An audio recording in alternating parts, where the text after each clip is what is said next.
आप सभी माननीय सदस्यगण, आज के सदन के प्रश्नकाल में पूर्ण रूप से इनको अवसर मिलेगा, वो अपने जो पक्ष के नेता हैं, पक्ष के मंत्री हैं, उनसे अपना प्रश्न करेंगे। प्रश्नकाल को शुरू करते हैं। Item number 27, Preeti ji.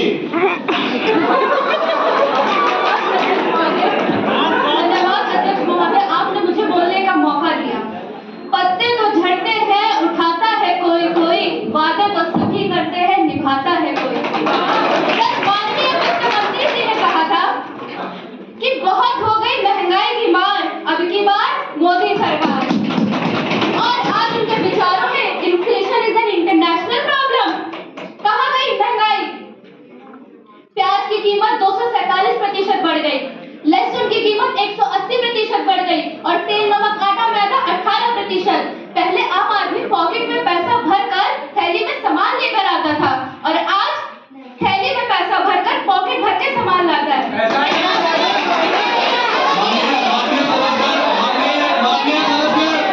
माननीय सदस्य, माननीय अपने जो प्रश्न है वो माननीय वित्त मंत्री जी से आप मांगे। माननीय नेता सदन आए हैं, उनका सम्मान है। आप जो प्रश्न पूछ रहे हैं माननीय वित्त मंत्री से पूछिए आप। कि अगर समय चला गया तो साधना नहीं होगी, अगर भक्त रूठ गए तो आराधना नहीं होगी। और 3 से 300 और 3 से 240 के आंकड़े बोलते हैं कि इस बार जो आज चले गए वो दोबारा लौटने की संभावना नहीं है।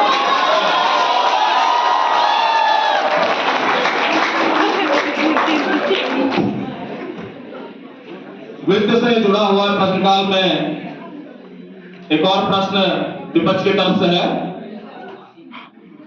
माननीय सदस्य फैयाज जी।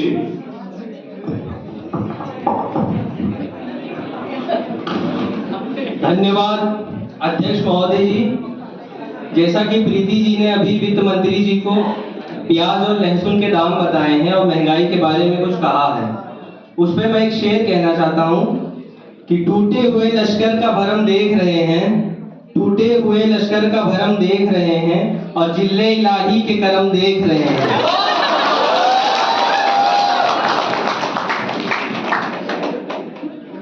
महोदय जी, अभी सावन चल रहा है तो प्याज और लहसुन के दाम पूछना तो पाप होगा।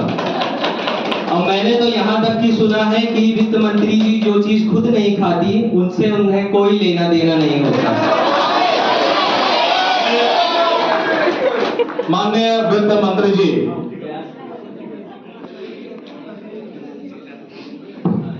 देखिए जी, ये कांग्रेस वाले करप्शन की बात करते हैं। डेटॉल से मुंह धो के आइए अपना, डेटॉल से।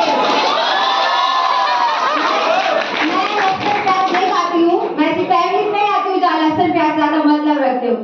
Sir, India was declared a fragile economy in 2013. It's important to analyze India's economy now.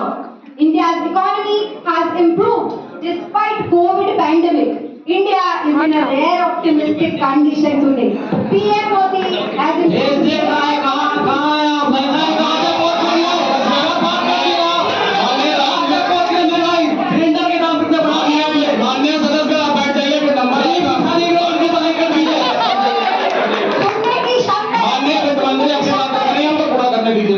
Garibi Hatao was just a slogan for 6 decades, but now concrete efforts have been made to reduce poverty.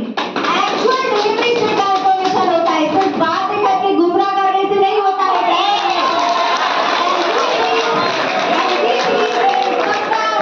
सबका विकास, सबका साथ सबका विनाश, यही बात बोल रहा है। माननीय सदस्य, सदन की अपनी एक गरिमा है, सदन की गरिमा बनाए रखिए। चलिए प्रश्नकाल आइटम नंबर 9, आस्था जी।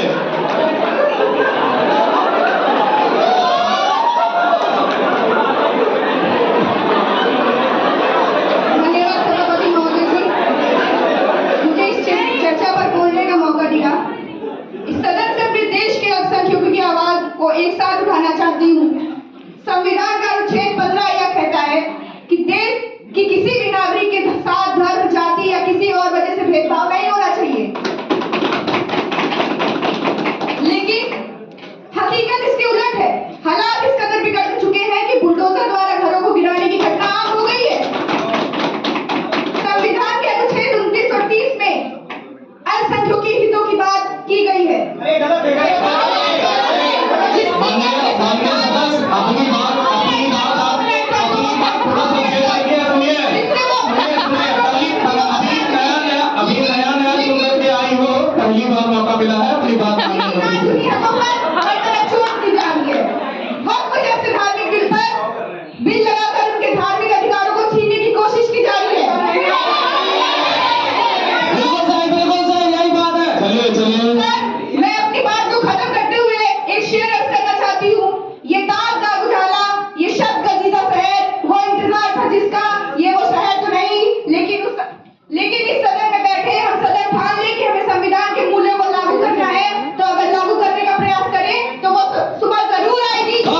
माननीय गृह मंत्री जी।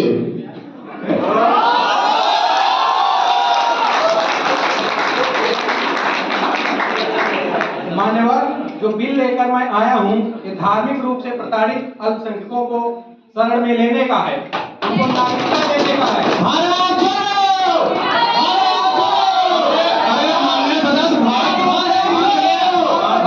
भारत बोलने के लिए माननीय सदस्य, थोड़ा मौका मिल रहा है विपक्ष को। अब भारत जुड़ा हुआ है, प्रधान मत टाइम बोलिए। से दे नहीं बोलने के लिए, अपने टाइम में बोलिए। भाइये हमने किसी के अधिकार नहीं छीने हैं।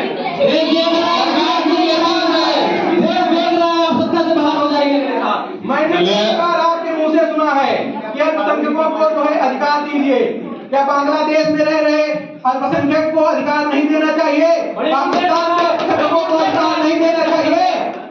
अफगानिस्तान के अल्पसंख्यकों को अधिकार नहीं देना चाहिए? यही कर रहा हूँ मैं महोदय, यही कर रहा हूँ, लेकिन इन लोगों के समझ नहीं आ रहा है। आमन कार्ड छीन रहे हैं आप। टूटी छोड़ा मत बोलिए।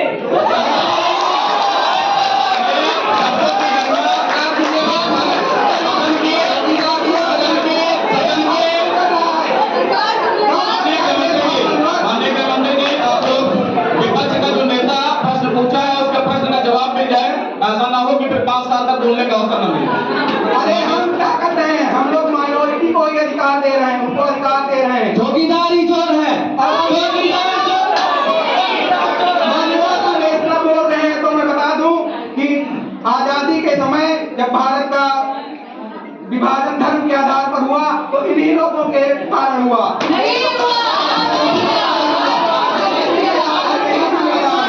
मैं बता दूं एक बात मैं कहना चाह रहा हूं कि लम्हों ने खता की थी और सदियों ने सजा पाई। अब ऐसा नहीं होगा, न लम्हों तक सजा होगी और न सदियों तक सजा मिलेगी। हमारा विजन क्लियर है, इस सरकार के अंतर्गत अब कोई भी लम्हों से खता नहीं होगी और किसी सदियों को सजा नहीं मिलेगी। चलिए प्रश्नकाल में अगला प्रश्न आइटम नंबर 7 अनुपम जी।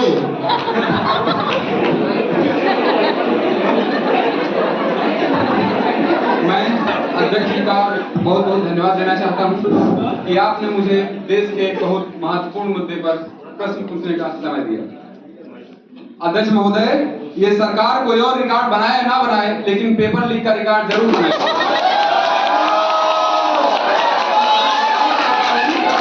पिछले 10 सालों की उपलब्धि सिर्फ इतनी सी है कि बस एक शिक्षा परीक्षा माफिया का जन्म हुआ है।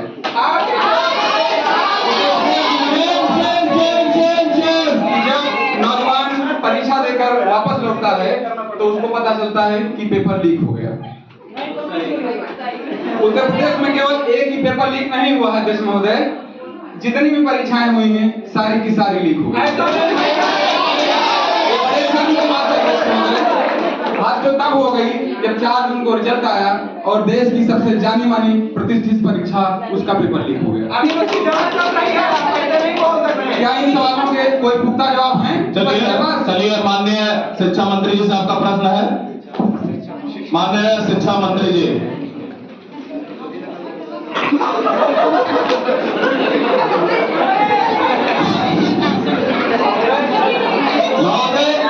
मैं अपने साथी को जो कि डेटा का गेम बहुत खेलते हैं, डेटा का गेम बहुत खेलते हैं, तो इनको मैं बताना चाहता हूँ कि पिछले गत वर्षों से पेपर लीक घटना मामले के ऐसे कोई भी सबूत या डेटा नहीं है जो इनके आंकड़ों को सत्यापित करता हो। सुन लीजिए जरा, नीट 2023-24 की जो परीक्षा हुई है उसकी जांच पूर्णता की जा रही है और आरोपियों को हिरासत में लेकर उन्हें दंडित किया जा रहा है। साथ ही साथ मैं ये भी बताना चाहूंगा, ये महाराज ये डेटा मैं भी आपको दे रहा हूँ, साथ ही साथ 2500 छात्र ऐसे भी हैं जिन्होंने पूर्ण अंक प्राप्त किए हैं। आपके शासनकाल में एक भी प्रेस कॉन्फ्रेंस नहीं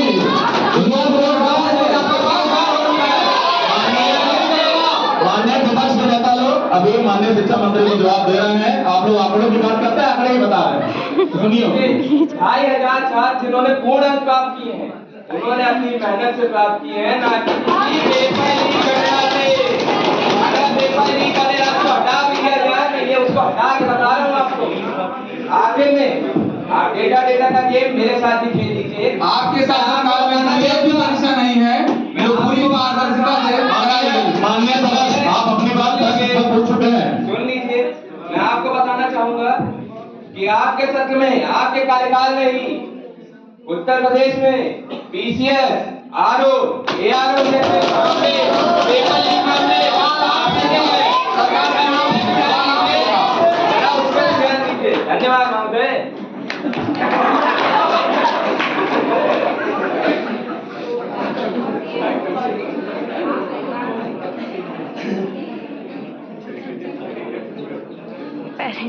item number 94, item number 94, Nidhi ji. Honorable Chairperson, sir, my esteemed colleagues, I stand today and I say this with a heavy heart that we cannot say China, we cannot say BBC, we cannot say Rafael, and sometimes we cannot even say PMG. Everyone asks who's behind Nidhi. Nobody is behind Nidhi. Nidhi is behind the truth.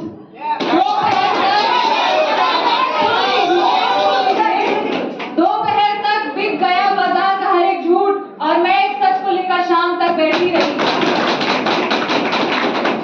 I talk about the most famous person of India today. Unfortunately, for this house, it is not a honorable Prime Minister. It is a man whose name starts with an A and ends with an I. And no, it is not Advani. I brought this topi with me because this man has topi below this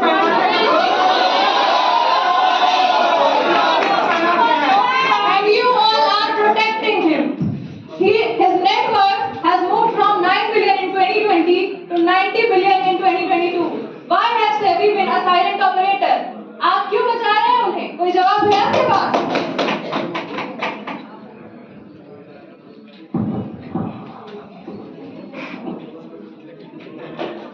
अध्यक्ष महोदय, मैं अभी मणिपुर गया था। मणिपुर जल रहा है, देश जल रहा है और सरकार सो रही है।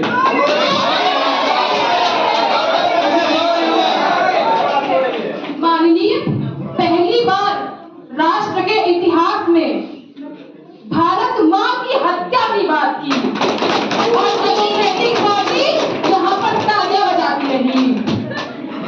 जो भारत की हत्या की बात पर डेमोक्रेटिक पार्टी ने आज ताली पीटी इस सदन में, इस बात का संकेत पूरे देश को दिया कि मन में गद्दारी किसकी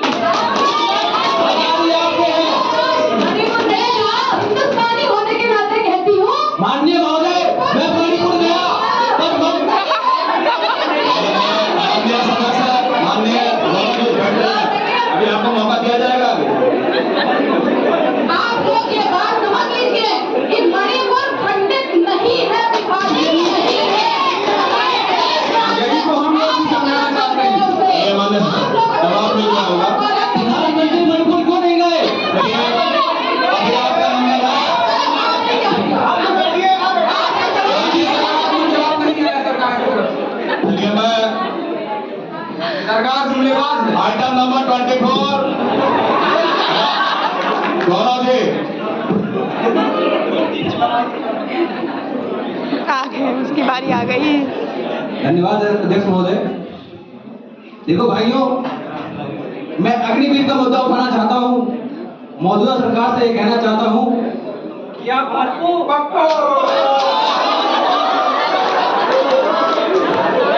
हमारे अग्निवीरों को 6 महीने की ट्रेनिंग देते हो। चाइना के जवानों को 5 साल की ट्रेनिंग दी जाती है। आपके नेता बोल रहे नेता प्रतिपक्ष को सुन लीजिए, आप ही लोग के नेता हैं। राइफल लेके सामने खड़ा कर देते हो। आप पेंशन देते नहीं हो, पेंशन देते नहीं हो आप लोग। एक जवान दूसरे जवान की फूट डालते हो और कहते हो देख सकते हो।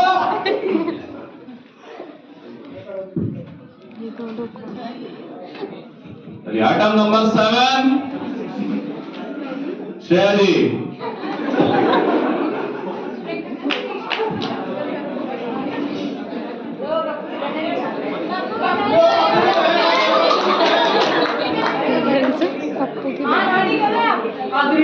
अध्यक्ष महोदय, मुझे बोलने का अवसर देने के लिए आपका धन्यवाद। मेरे सभी साथियों का धन्यवाद और मेरे वो साथी जो कभी यहाँ होते थे अभी उधर बैठे हुए हैं। शायद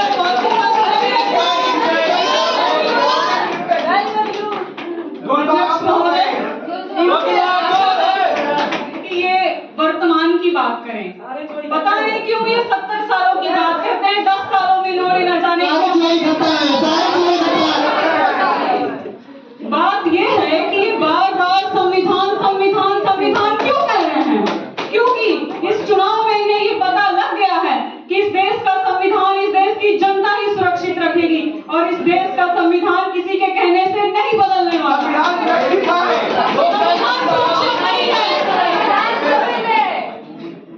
चलिए सभी प्रश्नों के लिए सत्ता पक्ष से आदरणीय नेता सदन, आदरणीय प्रधानमंत्री जी।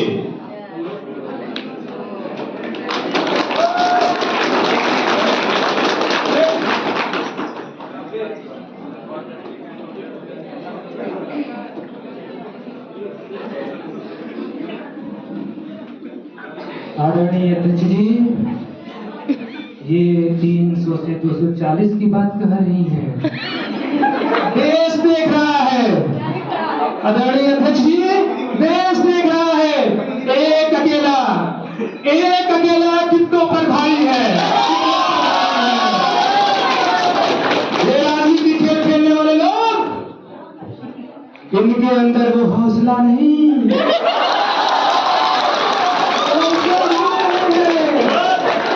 अवसर ढूंढ रहे हैं, बचने का रास्ता ढूंढ रहे हैं।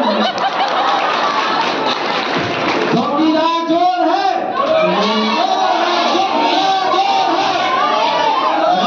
माननीय विपक्ष के नेता लोग, आप लोग माननीय सदस्य गौरव जी, जब माननीय नेता सदन बोल रहे हैं सदन में डायरेक्शन नहीं दे सकते हैं। माननीय नेता सदन बोल रहे हैं, उनका एक सम्मान है, अपनी उनके बात अपनी रखने दीजिए। ये इंडी गठबंधन नहीं, इंडिया गठबंधन है। इसमें सबको प्रधानमंत्री बनना है। प्रधानमंत्री एक ही बनता है, ये सरकार नहीं बना पाएंगे। अगर बन गई तो चल नहीं पाएंगे।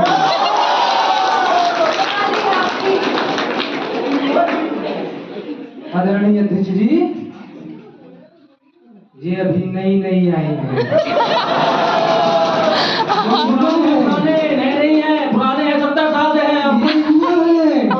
माननीय सदस्य, बार-बार आपको कहना ना पड़े, माननीय नेता सदन की बातों को गंभीरता सुनिए। मैं इन्हें बताना चाहता हूँ, पिछली सरकारों ने गरीबी को एक टैग बना दिया था।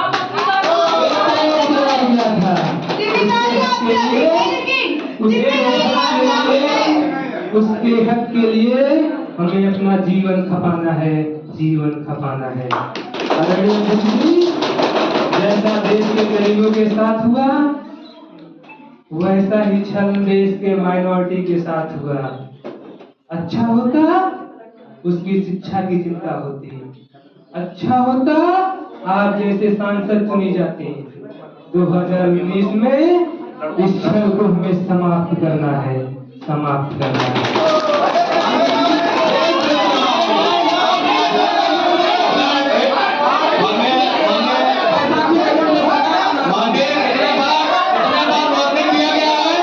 माननीय नेता सदन बोल रहे थे और अगर स्पीकर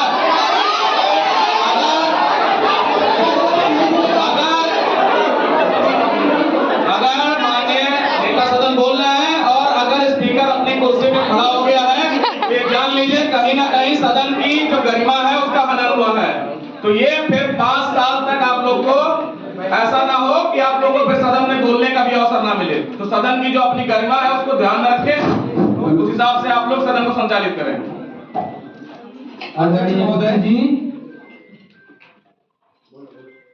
जो भी मुद्दे उठाए गए हैं उनका कोई सकारात्मक जवाब नहीं मिला है, हमें जवाब चाहिए।